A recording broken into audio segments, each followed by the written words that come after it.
And welcome to the Cumberland County Board of Commissioners regular agenda session for October the 10th, 2024. And glad to have everybody in the room. We our Assistant Manager, Faith Phillips, welcome. Thank you. I'm going to get tired of trouble for Monday because he didn't introduce our intern, so if you want to do that now. We need to pray first. No, I'm going to. Okay. Oh, wait a minute. We got to do this. Ms. Veronica gonna get my prayer first. So we're gonna go to the prayer invocation. Who's sitting next to me today? We need to pray. Pray hard, girl. Pray hard. Heavenly Father, we just thank you. Yes. Thank you for us being able to be here today. We ask that you will keep everyone lifted and those that have lost family members and are going through trials and tribulations because of the storms and hurricanes in North Carolina, South Carolina, Florida, and Georgia. God, we ask that everything be done in this meeting in decency and order. We ask that we make decisions that will be in a positive manner to impact in a positive way all those in our community. In Jesus' name we pray. Amen. Amen. I pledge allegiance to the flag of the United States of America and to the republic for which it stands, one nation, under God, indivisible, with liberty and justice for all. And so we'll welcome everybody into the meeting. Mr. Ty, so you get off my bad list. And Dominique too, you know. She did tell me, so. I know, see, I'm trying to help you. Good afternoon, Mr. Chairman and Commissioners. I want to introduce to you again, and I think for the first time to some others, our intern for community development. With me I have Mr. Cedric Turner, who is a graduate student at Fayetteville State and will be graduating in December. And he is the right fit for Cumberland County and for community development. And in the short time he's been here, I think 3 weeks now, he's gotten me straight, and he's made a lot of strides within the department. So. Good afternoon, Mr. Chairman and Board of Commissioners. My name is Cedric Turner. I would like to thank everyone and one of you for allowing me to be here today for this agenda session meeting. Thank you. Thank you. All right, welcome. Cedric, where are you from originally? Here? I am originally from Cherry Point, North Carolina. Okay. Oh, okay. We had some similarities with Cherry Point. We got a military base there too, right? Yes, sir. That's why I was born. Yeah. With the military, with the Marines. Yeah, Marines up there. And so, you know, he's with our internship program, Ignite internship program. So let me tell you all this. Out of our last group of interns, one of them actually now works for Cumberland County. So just let y'all know that. So the program, don't ask for too much information. I'm just giving you what I got. They're working for Cumberland County. And so out of the internship program really does work. And I did get a call from a parent who called me, and his daughter said, "Do you know that man right there?" And he actually works for North Carolina Central. And so he said, "Yeah." He said, "Well, that's the chairman, and I know him and you don't." So she was like, "Hey," and I can call him and talk to him. So if you look at the agenda, it was sent to you in advance. We do have one closed session item for real estate, 143-318-11A, which is real estate. Got it down for attorney-client. I know, but we got a real estate. I'm adding the real estate. I don't know about the attorney-client. I think it's 5. I think real estate's 5. Okay, pursuant to the real estate statute, I think it's 5. And is there attorney-client privilege? Yes. Okay, so that adds a B to it too, which is the real estate one. With that, Mr. Manager, are there any changes to the agenda? No, Chairman Adams, there's no changes to the agenda. If there's no changes to the agenda, I'll take a motion to approve the agenda. So moved. Second. It's been moved and seconded. All those in favor? That is unanimous. Let me take this opportunity to welcome back Commissioner Jones. Commissioner Jones, our prayers went out to you and your family with the misfortune that they had, so know that you were in our thoughts and prayers. Commissioner Booth, who was up in the western part of the mountains and actually saw the devastation, has some family members and friends up there. We're glad to have you back safe and sound, both of y'all back Mine safe was and not sound. nearly as unfortunate as yours, but it was feast or famine. You'd be driving down a perfectly good road, and you wouldn't turn right unless you got about a quarter mile off the road. Then you realize there was 10 houses, these 3 trees, they didn't have chainsaws, they're all older folks or something, and nobody knew they were there unless you were in the sky. So there was no way to call. They didn't, there's no landlines up there anymore, so no cell phone coverage, no Wi-Fi. So unless you were in the air looking down, you didn't know a lot of those folks were even up there. And want to thank Diane Rice. If you got your email today, Avery County was thanking all of the people from all over the state that came there. Our people were in the picture from Cumberland County that went there. We actually did a release to the community about our Cumberland County employees that are helping out in the mountains in the western part of North Carolina. And so we've been active in that. I know the city of Fayetteville, we're taking 911 calls from the western part of the state. So Cumberland County is in the forefront. We always talk about the swift water rescue that we train a number of those people up there who are working, some of those first responders who are doing that. And I think we're probably looking now, looking toward Florida, and we'll probably have some folk who will be heading from Florida. I know there's a lot of nonprofits in Cumberland County that went to the western part, and so I'm pretty sure, listening and looking, that they will be headed to Florida. So our prayers are now with everyone down in Florida for Hurricane Milton. All right, so that will take us to our presentation, which is the Homeless Support Center update. Mr. Manager. Yes, Heather Skeen, Assistant County Manager, will present this item. This is an update from the committee meeting this past week.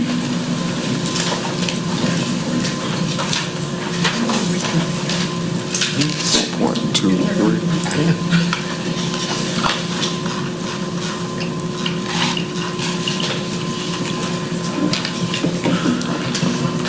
Good afternoon, Commissioners. Good afternoon. Good afternoon. Thank you for this opportunity to present this item. And it's interesting that you had Mr. Vault introduce Cedric, because I attempted to steal him from Mr. Vault the other day, and he would not allow me to. So I did try to steal you. So Mr. Walker and I will provide an overview of where we currently are, and review the community feedback and look at the test site fit and go over next step. So I wanted to start off with a diagram that really shows the phases of our work and where we're at. And as you can see here, this blue line and the symbol down here that says where we're at. So we're really at the beginning of this Homeless Support Center, and have started on the visioning sessions to really inform how we're going to proceed going forward. And this is really just the chunks of work under that visioning sessions that we have done to try to give some perspective of where the contracts have been, where the visioning sessions and have been, and some of the other activities that we have engaged in over the last couple of months since the fully executed contract with LS3P.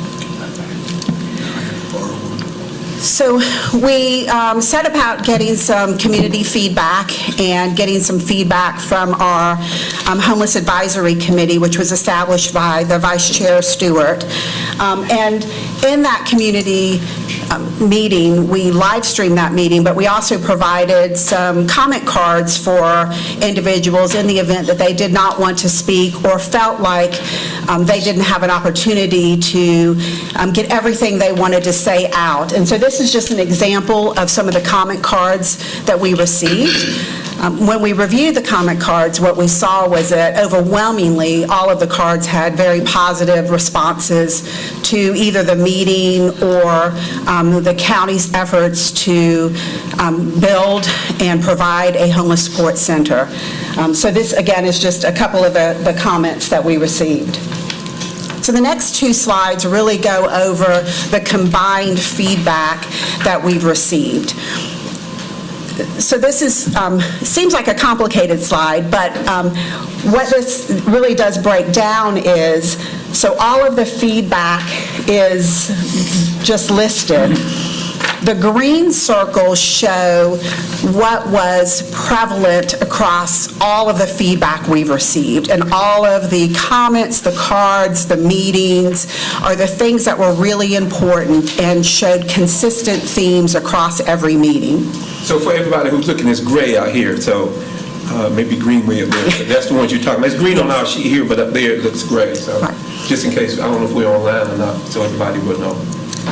The red circles are the items that came up in the meetings that were important to the individuals but are not currently planned in the building.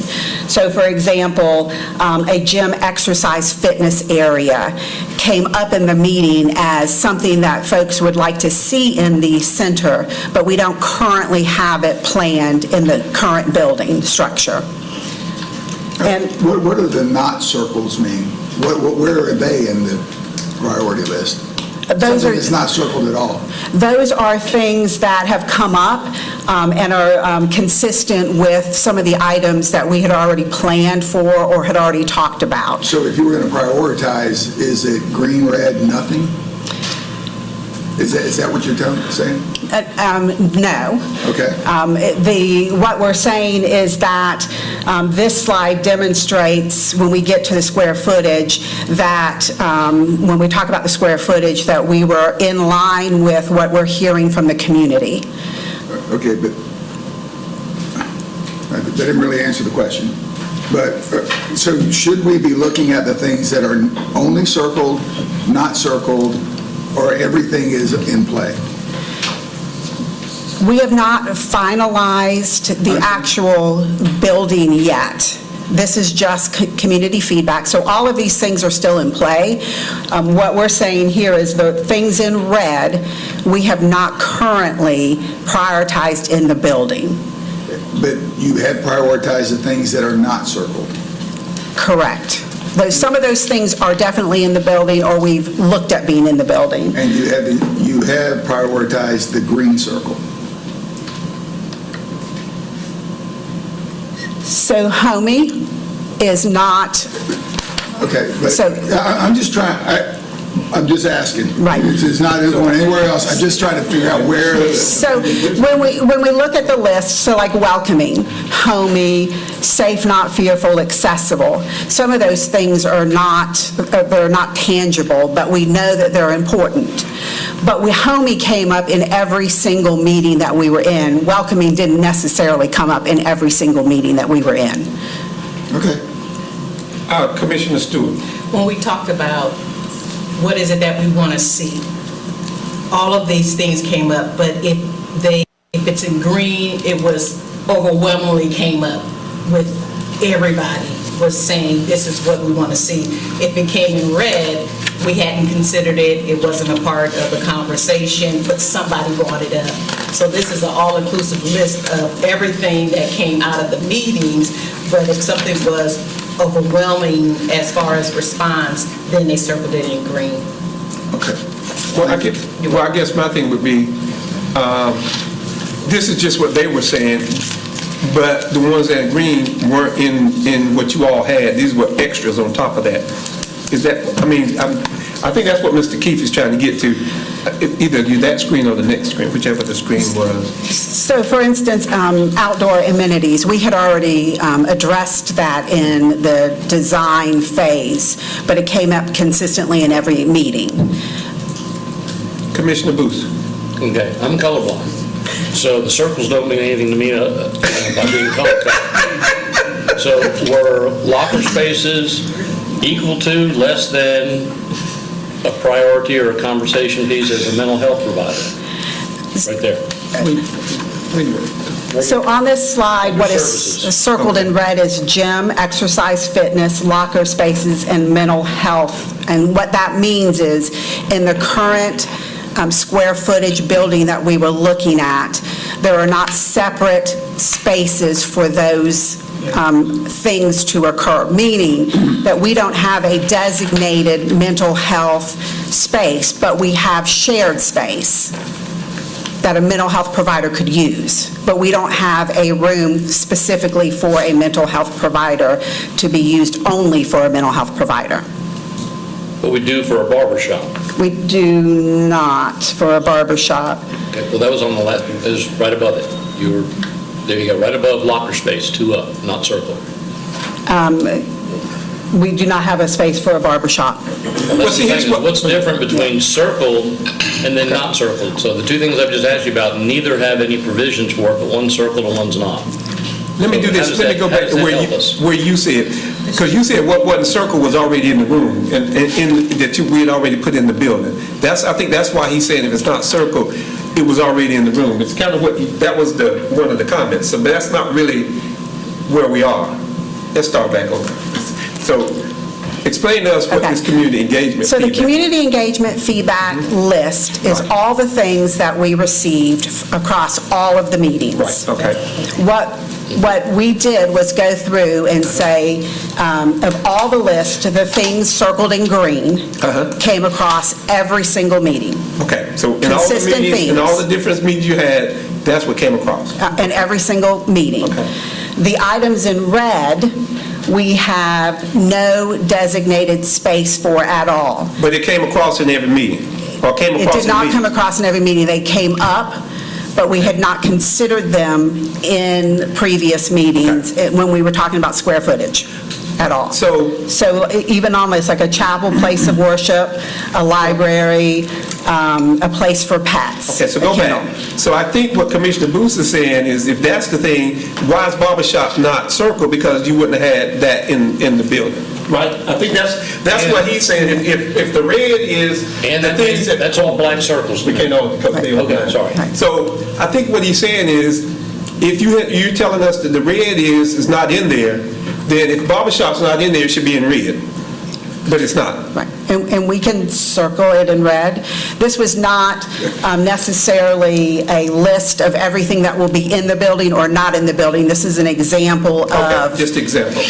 the feedback we got and a consideration of some of the things that were high and some of the things that are absolutely not going to be in the building. All right, we got you. And as an example, a library, we had not, we don't have a designated space for a library, but we certainly will have books in the center, but we won't have a designated library. Now, again, these are all just black circles to me. What does large conference room So circled mean? a large conference room in green means that it came across in every single meeting, that the feedback was that we needed a large conference room feedback. It doesn't mean that it's necessarily designated in the building, it just means it came across in every single meeting. So just because they're circled, or even on this list, doesn't mean it's in the building. This is Correct. just things that came back that the community said we'd like to see. Right. But the ones that you circled were examples of things that's not in the room, the red, and the green are things that came across in every one of the meetings. Yes. Okay, there we go. I get it for you. All right. They're black circles. I know, you can't see. You and Marcia, y'all can't see. So the next two slides are the, so the next two slides are the green dot, red dot exercise. And so this is the green dot slide. And so what we did was put up a bunch of pictures and asked folks in several meetings to take red and green dots and put up green dots on visual pictures that they liked, and red dots on pictures that they did not like or did not want the building to look like or have in it. And so these are examples of some pictures that visually they liked. And so in this picture, what it represents is that they liked the open space, they liked the warm, homey, again, that homey feel of the center, a lot of glass, some designated, some privacy or semi-private rooms, and again, this kind of open space, and then a lot of natural green space outside. Looks like nobody wants to spend the night. And this is an example of the red dot slide pictures. And in this slide, you can see that the institutional feel was not well liked. The bunk bed look, folks wanted to stay away from this very dark look inside. Interesting, we had a lot of comments around very bold, vivid colors. That did not go over well in space. They wanted warm colors, but not necessarily bright, bold colors. So we did have a lot of conversation about we will have a mixture of beds. We won't have all private beds, but there'll be bed space probably for bunks up to private family space. That's the recommendation, because the board has to make that. Recommendation, absolutely. Y'all haven't done that yet. That's just the recommendation of this board. But that was the conversation. And even when we did this, when you did it at the community engagement, this was, when you talked to them, was not about price. So it's just whatever you wanted to see. So, because they didn't worry about paying for it, it's just, this is what I'd like to see. I like some of this at my house. Go ahead. And this is just kind of a recapture of the themes that came across in all of the meetings.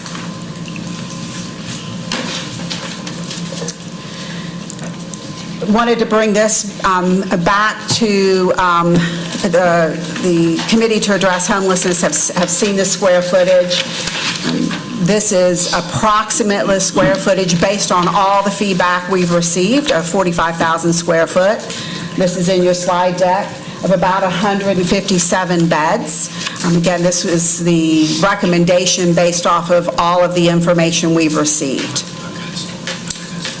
You received from the Commissioner, public, I'm sorry. Commissioner Keith. Yeah, I'm sorry. So this is based upon, propagated by the community, and you took those community circles and put them into here. And that's how you came up with the total square footage of the property? So we've taken the community circles, we've taken staff meetings with the architect, we've met with our Commissioner, Vice Chair Stewart, we've met with the manager, we've plotted out the needs, identified needs, and had a proposed square footage. And this is the proposed square footage.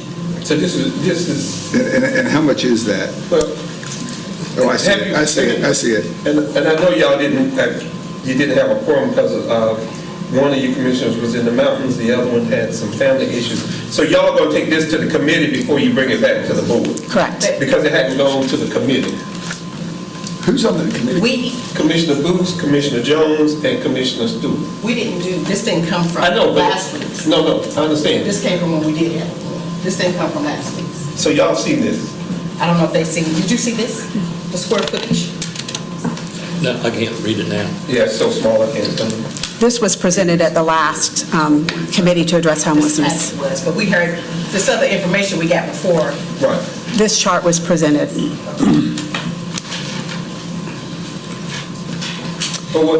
But did y'all go through it or just present it to the committee? Okay. So the committee's got to go back to the committee even before it comes back to the board? Correct. All right. So with that, we asked LS3P, Go ahead. You might finna get ready, everything to go. Go ahead. I'm trying to get to the cost now. So you got square footage, you ought to know kind of what the cost is. we have not done cost. I'm getting there. That's what I'm saying. Right. I'm waiting. So with all of that information, we asked LS3P to complete a site test fit and provide any concerns related to that. And I'm going to turn that over to Mr. Walker to talk about. Can I make a suggestion from hence on out? And I see that whole area, but it would be much better if what we're going to look at here is just that red part, to enlarge that red part. We are. Okay, because I'm about to say, I can't, even on this, I can't see. And if we can get these in advance, it makes it a whole lot easier for me to be able to have some conversation as opposed to at the time that we have the meeting. I do like that nice ribbon wall though. Oh, yeah. Oh. Commissioner Booth. Can I get this 3-pack into 1, 2, 3 sheets? I can't. We'll make it large. I won't We'll get it. give you a big pack. Okay, Mr. Walker. Good afternoon, Commissioners. Good afternoon. New stuff. I'll go through these first couple slides because there's one slide that can kind of aggregate all of this information. But this is, what's outlined in red is the site that we're currently working with. This is just the survey that was done. What's highlighted in red is the 100-year flood. What's directly to the west of it, that's the floodway. And then what's highlighted in blue is right now our existing building footprint.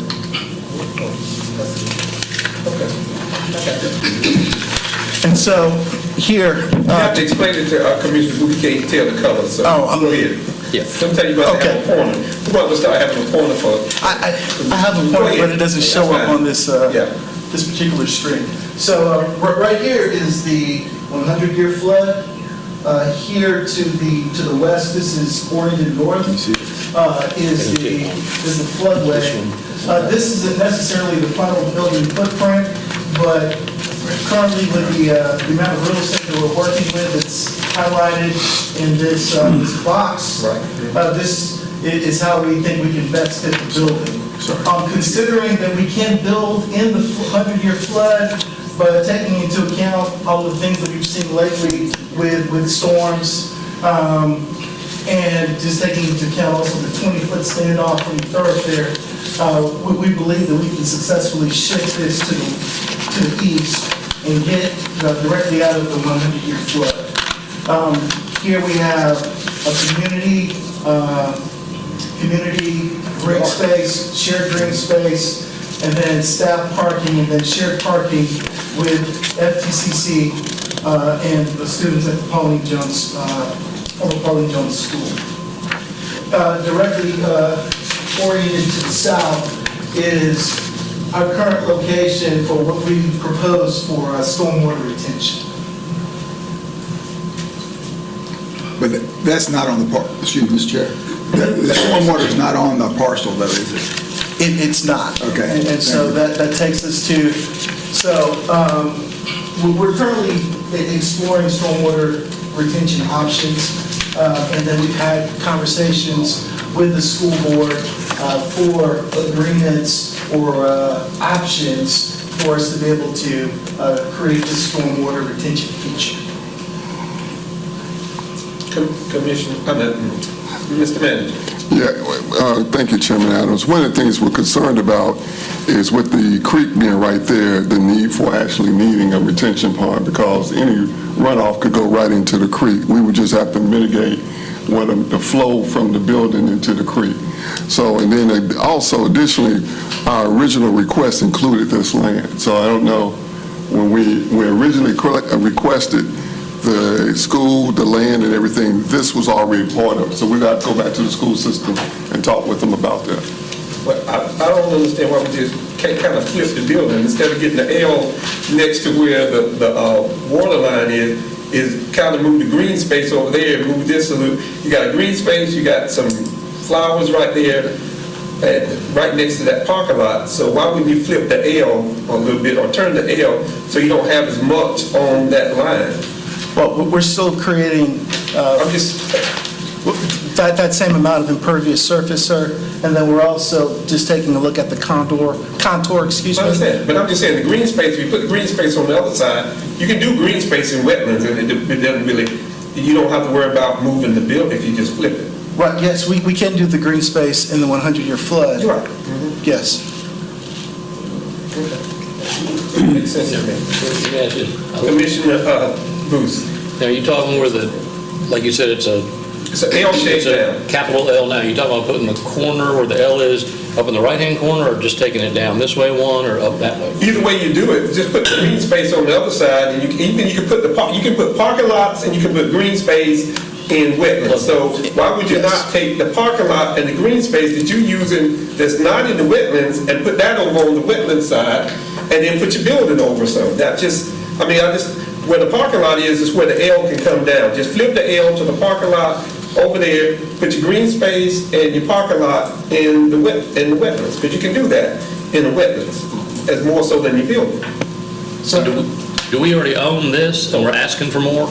No, well, just this bottom half right here, we would have to get from the... I'm just trying to get out of the creek.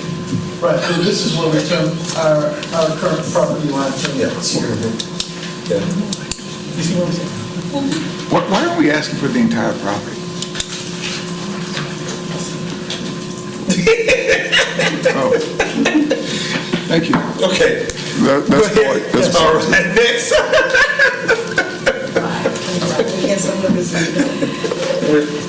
So lastly, these are our next steps, and Commissioner Adams, you asked about cost. So before we can get to cost, we need to finalize our CMAR contract, which hopefully will be done this month, so that we can... Which contract? CMAR, or CMAR Bar and Bar, to do the pricing estimates. So we already hired them. We have not finished our contract, though. We made the selection, we made the award to them, but we haven't brought Right. back the actual contract. Okay. And so hopefully But they finishing... can't come back with that until we decide what the square footage and everything is going to be. The board has to decide that. I mean, you can't do pricing if you don't know what the square footage is and what the board wants in there or not, and possibly what you could use from the old building. Because I think some of those things that some of the people that I heard when I was at the one down at the church, we can accommodate those and might be able to accommodate those in the school building that Fairwood Tech's only using that one hallway. So some of this stuff can be used and you don't have to build it because you can do some of that. So have we looked at, I guess I'm trying to figure out I understand what we want, and if we look at that list, can we provide some of that in space that's already created, and you can cut down some of the square footage on this building and fit it in this footprint? So my thing is, have we done that before we go out for pricing? Because some things you're not going to put over there, some things you can. So Commissioner Stewart. We have received permission from Dr. Sorrells to use some of the rooms at the school. Because the one thing that we have to make sure that we have is beds. Right. So we don't want to build up a building with a whole lot of stuff. Right. And take away from beds. So we do have permission to use some of the rooms in there, but there's not 10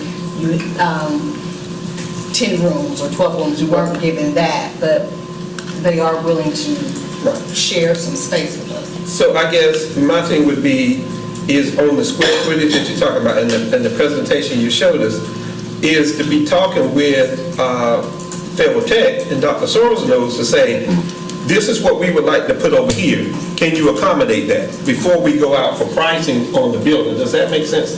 That's all I'm saying is, you're going to have beds in the new building, because that's where the beds are going to be. Because we're not going to put beds in the other part. But some of the other things that, large conference room, you might be able to do the large conference room in some of that other space. Because what we want to do is make sure once we get this building done that we do services for these individuals, because it doesn't make sense to build this building and then you can't do the services because you used up all your money. So the more that we can collaborate with Fairwood Tech and that building that exists and go in and renovate, the better it is, I think, all the way around, and the quicker, I think, all the way around. But I open it up, that's just my thoughts. Commissioner Stewart, and then I go to Commissioner Keith. Did you have something, Commissioner? Okay. We won't, of course, have beds over there, but we have to have some of the things that we need in the building because the school is open, Monday through Friday. But we don't have to do that. That building, I don't know if you've been over there, has its own separate entranceway. Yeah. If we have an RFP, I mean, they have that one wing that they have, but we can go in a whole different way, and if we divide this building up, because actually it has this big old door that closes and locks off one whole half of that building from the other half. So we can make it 24/7 if we want to make it 24/7 or whatever we do in terms of that. But I'm not talking about making it 24/7, because what I'm talking about putting in here is not the beds and taking care of it at night and stuff. This would be some of the stuff where we're doing some of the teaching, some of the other stuff. Right. The large conference room that you might need to have, where they talked about, there's a couple of churches down there, so they could go have a chapel. But you could actually put the chapel over there. I mean, there's a whole lot of space over there that's not being utilized that we can use to be able to do that. So, Well, we were offered, they offered some classrooms, but not well, I think, a wing. well, when you fund people, you can do a whole lot of things if you have conversations with people. It would be mine, as we do this, before we get to that bar and bar, provide pricing estimates, is for the committee to meet with, and get when they say you might be able to use some of this, I think we need to know what we can use and what we can't use, because then that'll determine what you can put in this building and what you can't. So, out of this, I think we go back to the committee, the three of you all. Y'all got to show up now to get to the committee. I got to have a forum in that committee. And say, okay, we've had all of these community meetings. This is what they want, which let's see what we can do to get some of that. But what we can do also using this to keep this price in line with what we have, because Commissioner Fairclough going to come to you and say, wait a minute, y'all building 5 or 6 different things already. I know my accountant over here. So does that make $24 million. So does that kind of make sense to everybody? This is just me throwing this out. Commissioner Key. Yeah, thank you, Mr. Chair. That you did talk a little bit about, because I know that facility, when Commissioner Stewart and I first identified this building, we saw the layout. It has a multi-purpose room that's a gym that if we could take away from one to put into another, we could save money. I guess the main question I have is, have we put a number on a budget and are we backing in? Or did the assistant county manager, and when they went to the community, just say, put it out all on the table and let's see what the numbers say? Do we have give them a number at the meeting? Okay, but do we, as a county in our capital fund, because I know we've been talking about this for a long time, have we identified a number? Yes. Okay. 17 million Okay. cash. So, if I may, Jermaine, are you back there still? On corporate buildings, on corporate buildings, I have no idea anymore, on a government-style building, what is the price per square foot? So somewhere around 300, 325. For a government building? Okay. I thought it was higher. I think if we look at some of our more... For a building like this, very simple footprint. Okay. All right. Cool. So if we did 17 million divided by $400 a square foot, I have no idea what that comes out to. These accountants can give it to you.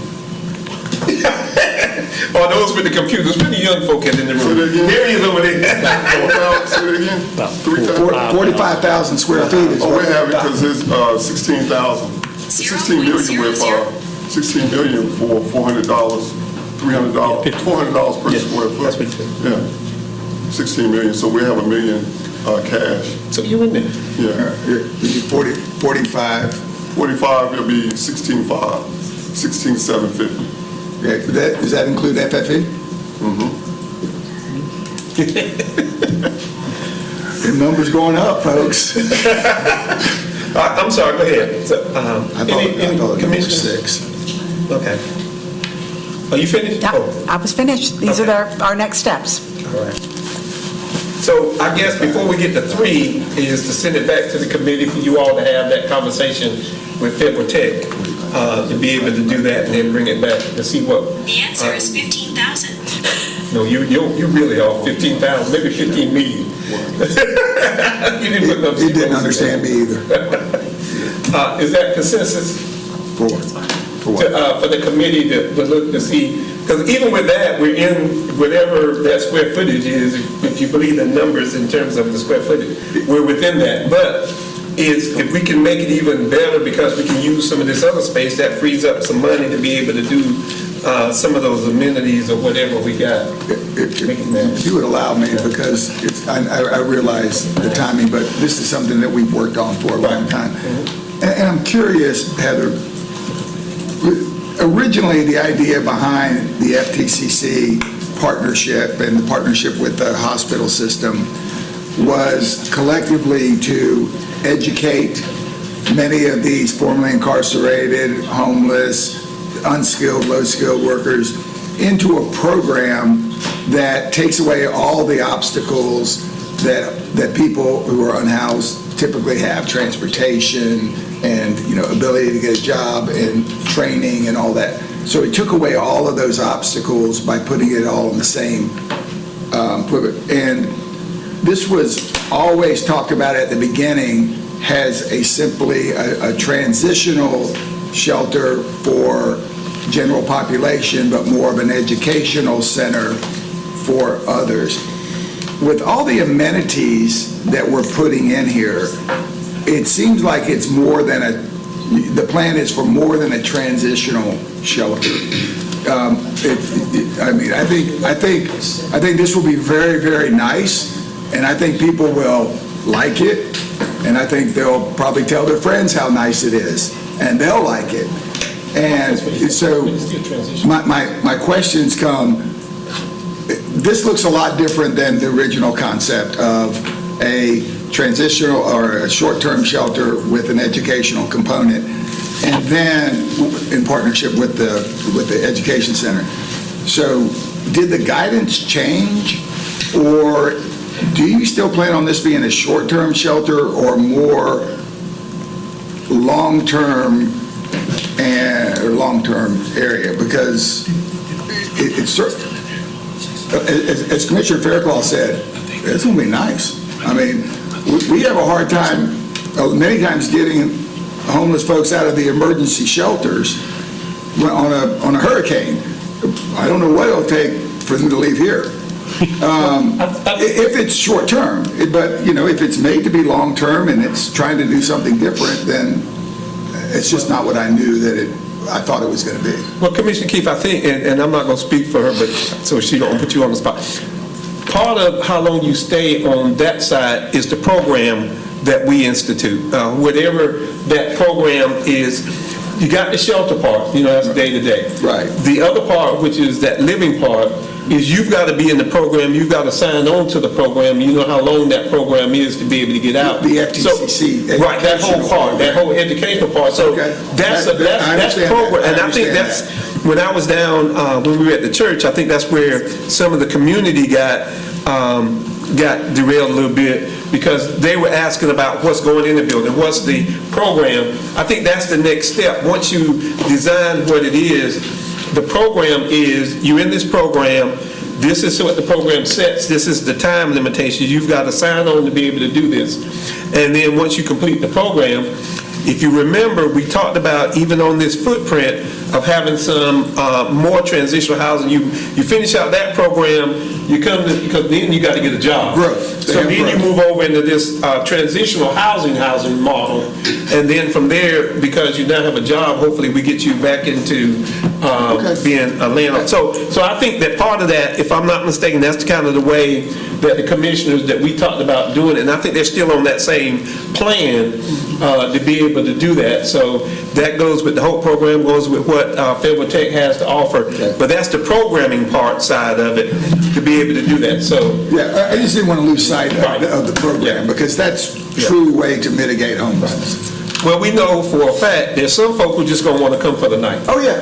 But there's also those that was the folks who plan really, always, right? That was always and then the there's plan. always the folk Yeah. that want to be able to do that. So even as they're looking at the numbers and talking about the number of rooms, it's what part of the building do the rooms go to? How many do you need for those shelters overnight folk? How many do we need for the programming part, that you in this program and you move out?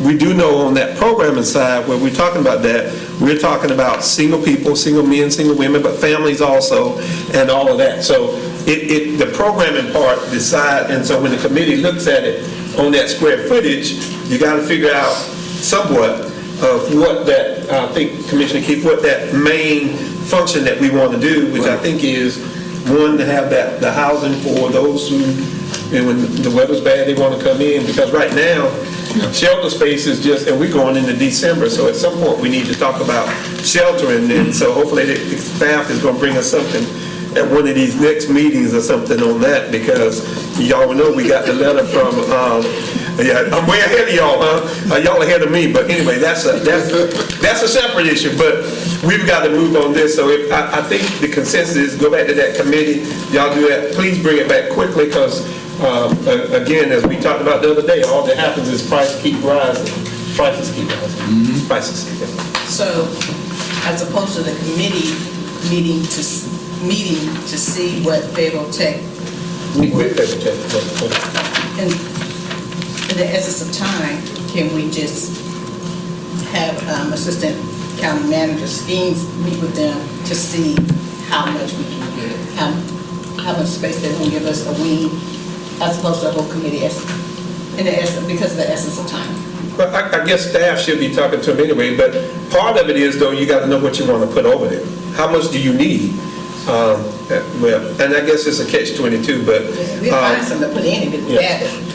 I mean, we But got yeah, I mean, that doesn't prevent them from going and talking to the FTCC But then she beforehand can bring it and back bring to the the committee, but even when she brings it back, I always tell you, you need them in the room at the same time because of the way it goes. So yeah, she can do that first, but bring it back, but I think everybody needs to be in the room. When everybody's in the room, things move faster, you can make a decision. Because if she's got to keep going back and forth, is this what they say? Yeah, she brings it, you all say, well, let's send it back and do this.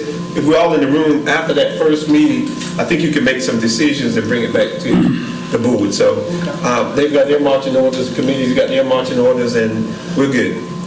Thank you. All right. All right, National Flood Insurance Community Rating Annual Recertification Progress Report.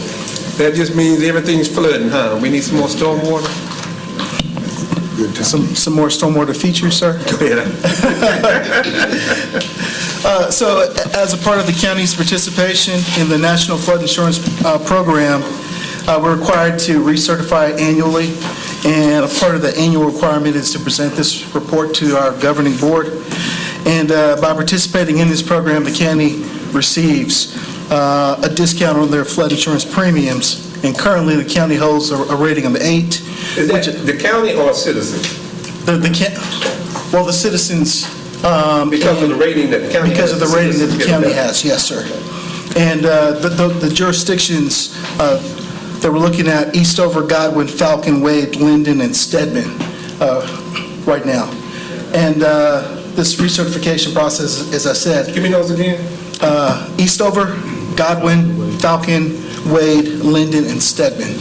Spring Lake has its own program. Don't forget about Beaver Dam all the time, don't they? There are people down in Beaver Dam, what they do? There's included Stedman. Oh, they included in the Stedman? Okay. Usually. Okay, Commissioner Fairclough bigger longer than me. I just want to know that you didn't say Beaver Dam. That's way down there. I can get to Raleigh faster. I can get to Beaver Dam from my house. I'll tell you what. But And so we're just asking that the board receives this report and it just be put on the consent agenda for the October 21st board meeting. And you're going to verify, like Commissioner said, that Beaver Dam is included, yes, sir. Okay. If I can get a motion to approve that recertification. Thank you. The second's been moved and second. All those in favor? That is unanimous. We'll make it, and because it was unanimous, we'll move to the consent agenda.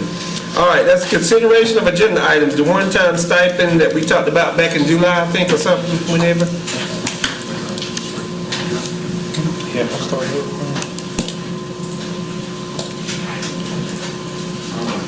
Y'all like the heavy stuff on the baby that color. I'm gonna get some repeat. There you go. Not the girls. Oh, she just hanging it out. You know, she's getting to the head now. They're gone soon. Just wait it out. Good afternoon, Commissioners. Clarence Green, County Manager. During the compensation plan, as we implement the compensation plan, we said that we wouldn't have a COLA for fiscal year 2025, but we would if the audit came out okay that we would recommend a one-time stipend for employees. And as we've tracked through the fiscal year for the budget and during the budget process, we felt comfortable, but we wanted to make sure, as we got the results of the audit, that we could make the recommendation for a one-time stipend for employees. So if you approve the one-time stipend for employees, it would be on an average of 4.31%, and we would break it up by $50,000 increments. If your salary is $10 to $50,000, you would get 5.25%. If your salary is $50,000 to $100,000, you would get 4%. All right, we saw that. But when do we implement this, I guess, is when, because that's what, we saw it. That's good. We're in agreement with you on that, but, these. What is that? Implement it. When? That's what I'm asking. I thought he said something, you said that's okay. No. I thought he answered your question. No, he was going across there. Okay, finish your question. He was going to read to me, and I just kind of stopped him from reading to me. Okay. So why are we doing this, stratifying He it? said when. When? Yeah. We would do it the first pay period in November, first paycheck in November. Okay, I just wondered when. Okay. And the reason why is that when we looked at the breakdown of the employees in the different ranges, most of our employees received less than $100,000. And actually, almost half of our employees are in the $0 to $50,000 range. I just felt like if they needed to get more of the bonus, along with the employees from $50,000 to $100,000, because a lot of times when you have that 1%, the employees in those ranges, although they get the one-time bonus, they don't really feel like they really receive something. And so it would be better if it was stratified in this manner to look at help all the employees. Now, I will say, everybody except this group right here is close to the midpoint. So as part of the compensation study, we got most employees, except maybe, I want to say, roughly 15% here at the midpoint. But again, I thought that, again, the employees in the lower salary ranges need to get the most benefit. The net cost with salary and benefits, approximately $6 million. The net cost, $5 million for reimbursements from child support and Department of Social Services. That $6 million equals about one pay period. Off about $70,000 was one pay period. And we talk a little bit more about it in closed session, but our fiscal year end is approximately the same as it was last year as far as revenues and expenses and the difference between the two. Last year we had approximately $21 million.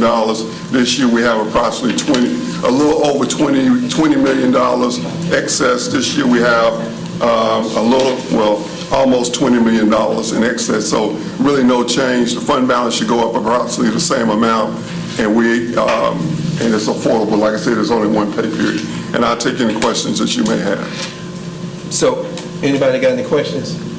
So I do have one thing, and I know we want to do it in November, and I don't want to hold anything up, but Commissioner Keefe always asks this question, and we did it one time before, I think, which is, if we do that, can we show each of our employees what their overall benefit would be for, because people just look at their salary, but once you add in all those benefits, what it really costs the county to be able to do that. Now, if you can't do that by November, then I say pay the money out in November, and we do it sometime whenever we start in January or whatever. But at some point, I think we did it, how long ago? We did it one time, at least once since I've been on this board. It is actually available in the employee self-service for all employees, and it updates each pay period. Yeah, but nobody looks at it. What we did was actually sent out and said, this is what you make, but this is what it costs the county to employ you. Yeah, we And showed that all number those was benefits. Send it significantly to them. higher. Yeah. I'll have to check with my chief financial officer, Yeah. but I think we can get it done. But if we can't now, don't hold up this Okay. to do that. We can do that at a different time, but if we can, Commissioner, But we printed it out and put it In the sheet, yes. in the paycheck, Right. but you could just do it online somewhere, once you get the numbers, that save all that printing and time and everything. We'll do. yeah, whichever, but we just make sure that we send it to them and then they'll click on it and see or whatever. Yeah, and if I could real quick, a lot of times, we have a very nice, insurance and all kinds of other benefits that are here that people just, they don't really understand how much it costs the county to employ them. And I think, I got a lot of positive comments we did last time, so thank you, Mr. Chair. Because I had an employee the other day, our wellness is extremely well, but they didn't know all of the accesses that they had to it in terms of, and some of them don't understand the pharmacy part in terms of what we do out of the pharmacy. They won't get it in that sheet, but Brian and PIO, we may want to go back and list those benefits for people to know, because I walked in the other day and was talking to somebody because they were talking about we needed to raise salary. I said, but look at the benefits, and they didn't really understand that benefits part. We're working on publicizing that, absolutely. Okay. All right. So if I can get a motion to approve that stipend? So moved. Second. It's been moved and second. All those in favor? That is unanimous. Thank you, Commissioners. All right, that takes us to the radio tower lease with the Department of Agriculture and Forestry. Is that the one out there in the, Yes, sir. This is on 109 Bradford, the radio tower that we have. This is essentially a renewal of an existing agreement with the Department of Agriculture to allow the Division of Forest Services to continue leasing space for their radio antenna on top of that building.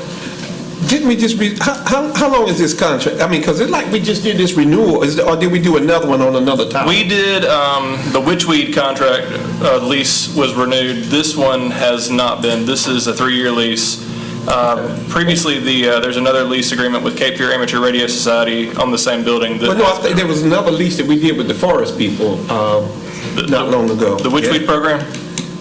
That was for space at the Ag extension, but, USD, I'm sorry. Is there a motion to approve the lease agreement with the Department of Agriculture? So moved. It's been moved and second. All those in favor? All right. Thank you. That takes us to the service agreement with Smith Garner.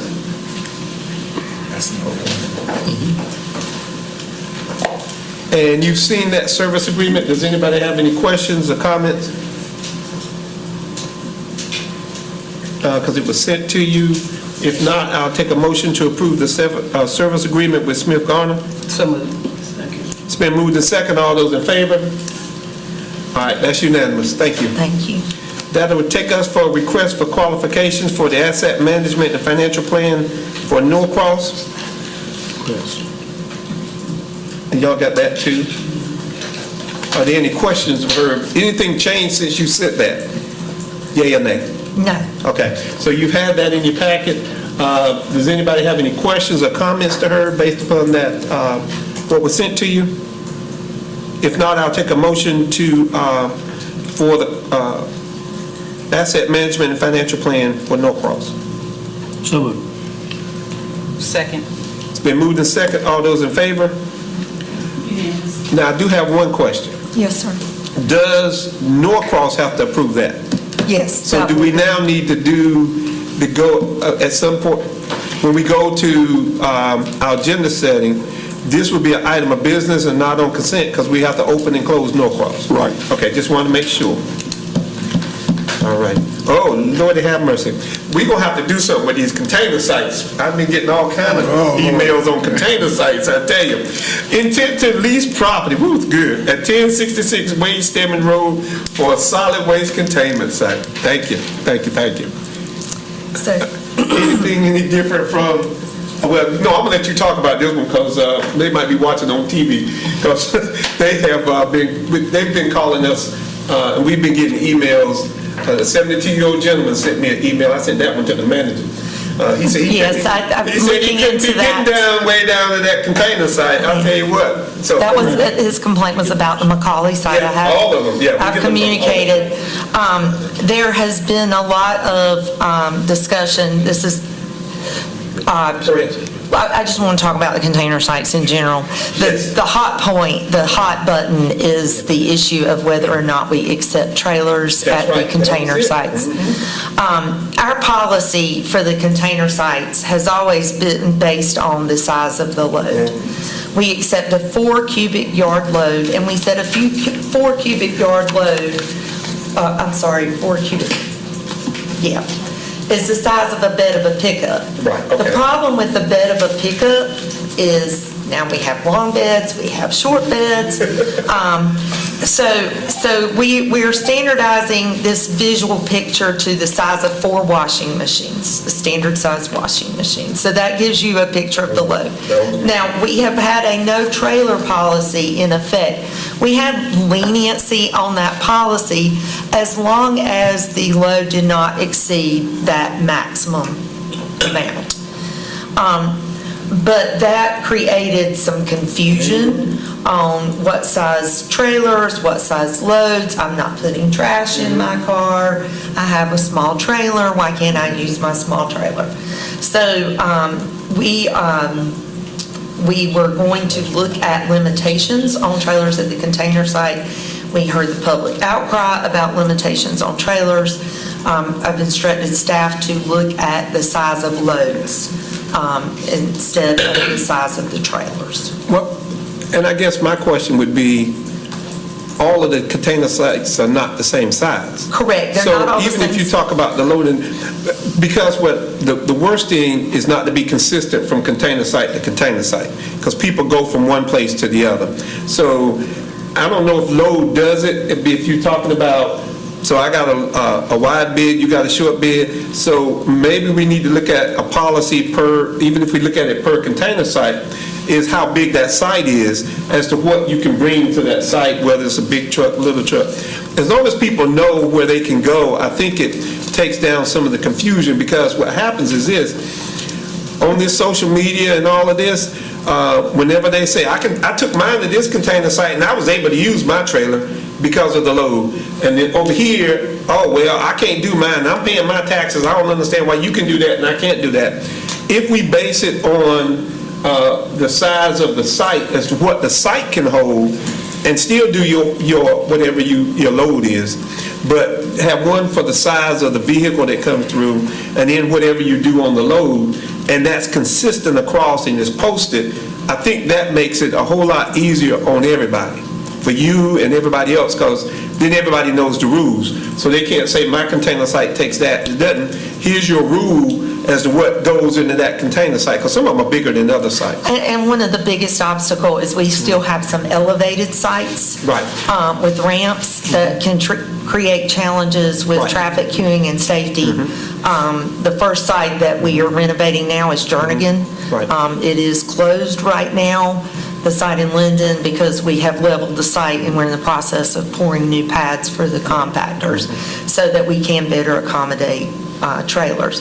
Vehicles have grown in length, trailers have grown in length, and it is a challenge. So if we can do that policy and can bring it back, so that, per container site is, I guess commissioners, I'm not speaking for everybody on this board, does that make sense? Or is, all y'all live in the city, so they live in the city, so they don't know. Oh, well, I don't live in the city. In the city, they just come out and pick ours up, but I mean, it's just that we're getting these emails from everybody, and they just looking at what other people say on social media.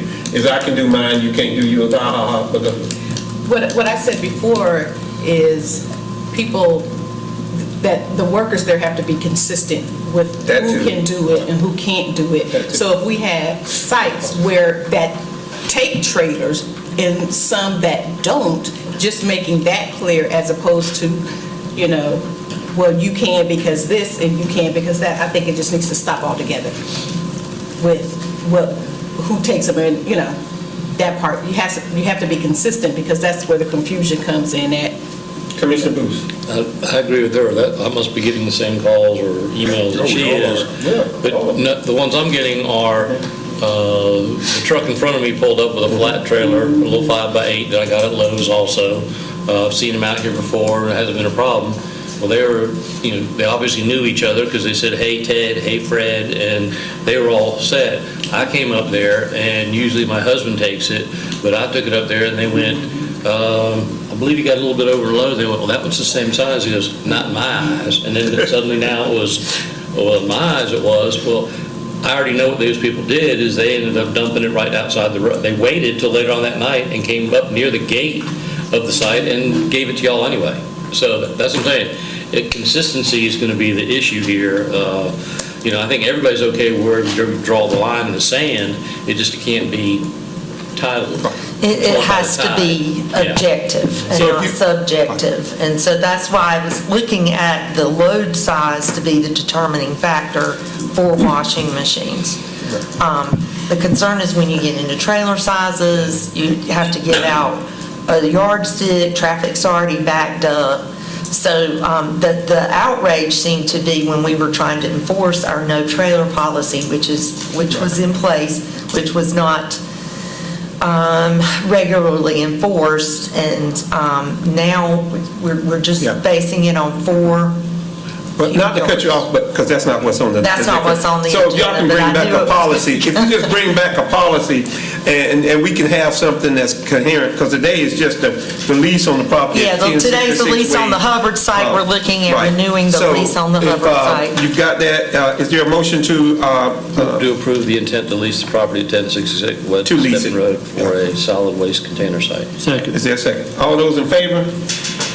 And bring that back, okay. Yes, sir. So the next is the resolution authorized conveyance of electronic surplus property to a nonprofit organization. Mr. Manager. Director of Information Technology Services will present this item. Answer any questions you may ask. I comment if I could, after he's finished. Okay. So good afternoon, Commissioners. So Cumberland County routinely has electronic equipment, surplus equipment that exceeds its useful life. This equipment could be computers, laptops, desktops, peripherals such as mice and keyboards. So the North Carolina General Statute 160A-280 authorizes the city or county to dispose of personal property by conveyance to a nonprofit organization. So Cumberland County has identified an organization to provide tools that help bridge the digital divide by collecting, refurbishing, and awarding computers to students and families at no cost to the county. Cumberland Institute has an extensive experience working with North Carolina local governments to provide such services. Since 2003, they've collected, refurbished, and awarded more than 53,000 computers back into the communities. The proposed resolution before you authorizes the conveyance of electronic surplus property items to the nonprofit organization, namely Cumberland, which will minimize our environmental impact, help thousands have access to technology, and make a positive impact to our communities. So you won't put it in the landfill anymore? That's what you're trying to tell me? Somebody had to hand up. Commissioner Keith. Keith, I'm not going to go against this, but, we've talked about this. In the time I've been here, I've never heard of this organization or they're giving any computers back to nonprofits or anybody else here in Cumberland County. It may be happening. I don't know. But we just talked about, partnerships with the technical community college and helping nonprofits locally and maybe training people. I imagine these are still working, right? Some of them. Some of them, yeah. Yeah, they're just outdated. Outdated, Yeah. out end of life.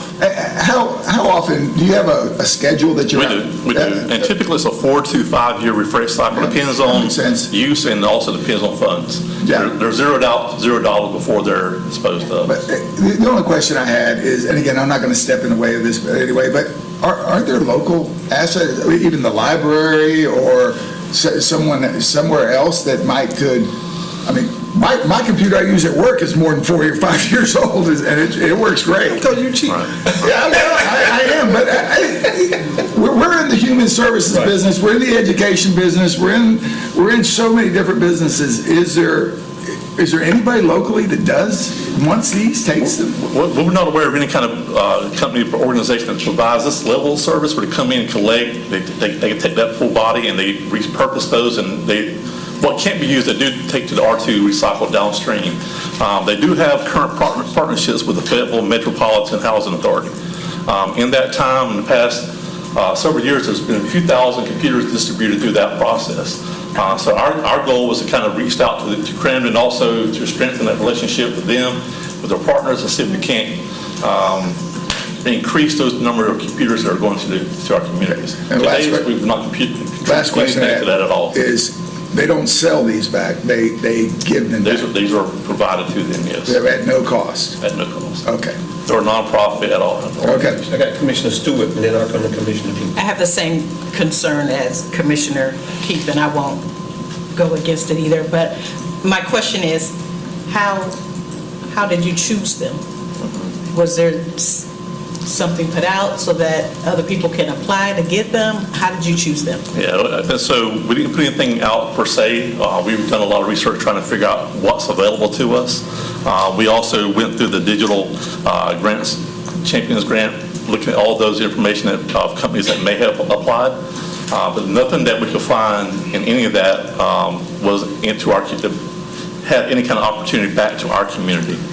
We could do that, but they were all to other areas and not to our Cumberland County residents. Commissioner Bruce. Thank you, sir. Yeah, I have the same concern. Some of the most profitable corporations in the world are nonprofits. So somewhere along the way, they've got to make a dollar. If we're not paying them to not dispose of it per ton in our own dump sites, and then they're fixing them, and someone's donating all their time, the new materials, the electrodes, and all the other magical dust behind all these little screens and everything, and then they just give them to churches, homeless shelters, or whatever like that. How are they doing that? That's what I'm saying. That's what my concern was, is after they get them for free and refurb them by, volunteers even, where are they getting the little parts and the megabytes and everything else? Where do they make the money to be a nonprofit? Yeah. So, he said he don't know that. He said that's a company. Yeah, there's something in that little supply chain, and it's not a tariff. I do have one question. What did we do with them before we did this? Well, they currently go to the processing through. You guys, yeah. They currently are going through our recycling process through our solid waste facility. So we basically throwing them away. No, well, they're recycled through electronics recycling. What does that mean? So I'd like to clarify some things because there are legal ramifications. First of all, let me be clear.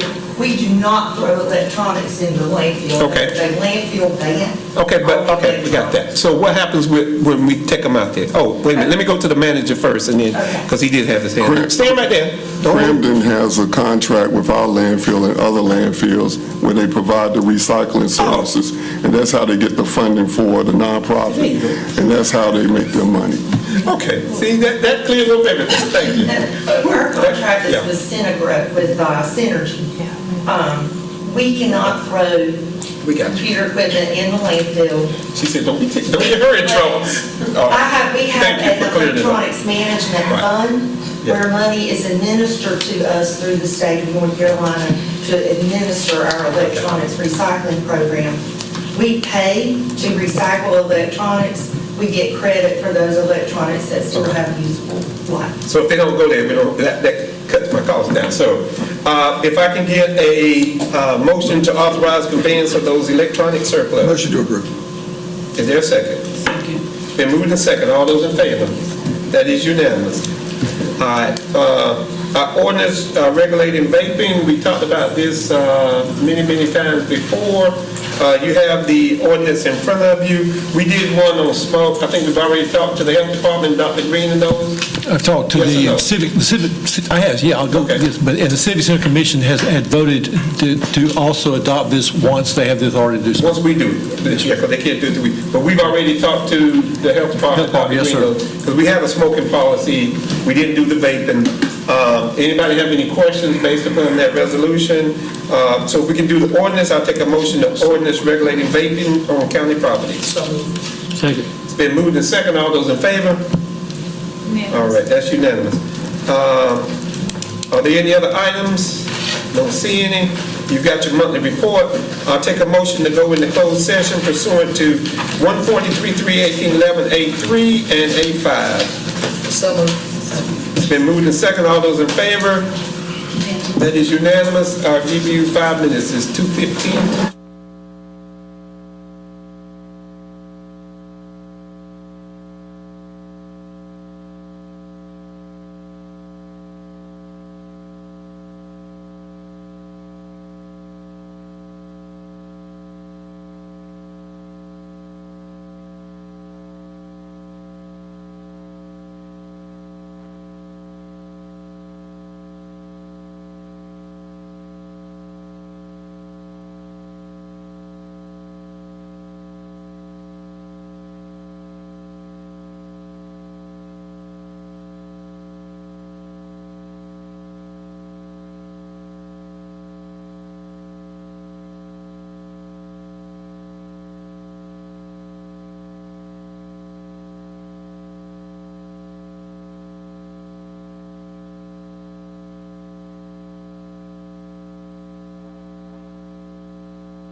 I will take a motion to come out of closed session. So moved. Second. It's been moved in second. All those in favor? I'll take a motion to adjourn. Second. Been moved in second. All those in favor? We are adjourned. All right.